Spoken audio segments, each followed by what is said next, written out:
રાષ્ટ્રપતિ Donald Trump જ્યારથી યુએસમાં રાષ્ટ્રપ્રમુખ બન્યા છે ત્યારથી તેમને દરેક બાબતે ક્રેડિટ લેવાનો રોગ થઈ ગયો હોય તેવું લાગી રહ્યું છે.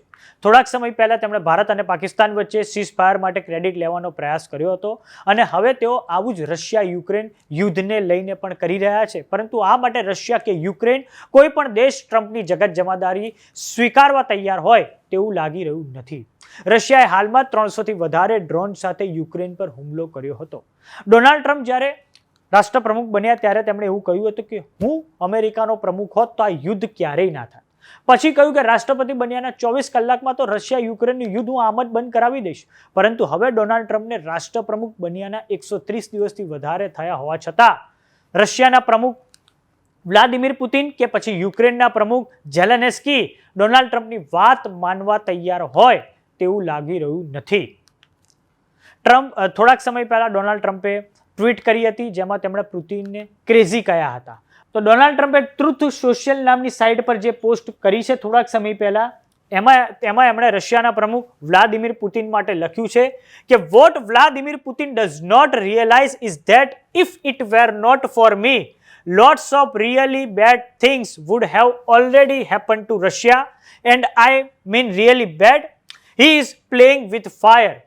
ટ્રુથ સોશિયલ પર જે પોસ્ટ કરી છે એમાં ડોનાલ્ડ ટ્રમ્પે સ્પષ્ટ રીતે પુતિન પર આરોપ લગાવ્યો છે અને પુતિનને કહ્યું છે, ગર્ભિત ધમકી આપી છે કે તમે આગ સાથે રમી રહ્યા છો. એટલે ઘણા બધા નિષ્ણાંતો એવું કહી રહ્યા છે કે જો હજી પણ પુતિન નહીં માને તો ડોનાલ્ડ ટ્રમ્પ અને પશ્ચિમી દેશો રશિયા પર પેટ્રોલિયમ પ્રોડક્ટને લઈને સેન્કશન લગાવી શકે છે. આ પછી રશિયાના જે પૂર્વ પીએમ છે દિમિત્રી મેડવેડેવ એમની ટ્વીટ આજે સામે આવી છે જેમાં તેમણે લખ્યું છે કે regarding Trump's words about Putin playing with fire and really bad things happening to Russia I only know of one really bad thing, world war 3. I hope Trump understands this.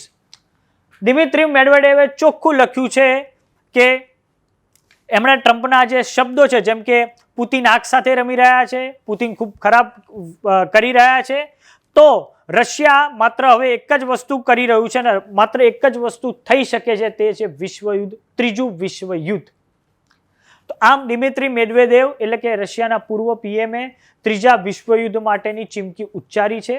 આ પરથી સ્પષ્ટ થાય છે કે રશિયા હોય કે Ukraine કોઈ પણ દેશ એ ટ્રમ્પની કદાચ જગત જમાદારી સ્વીકાર કરવા તૈયાર નથી.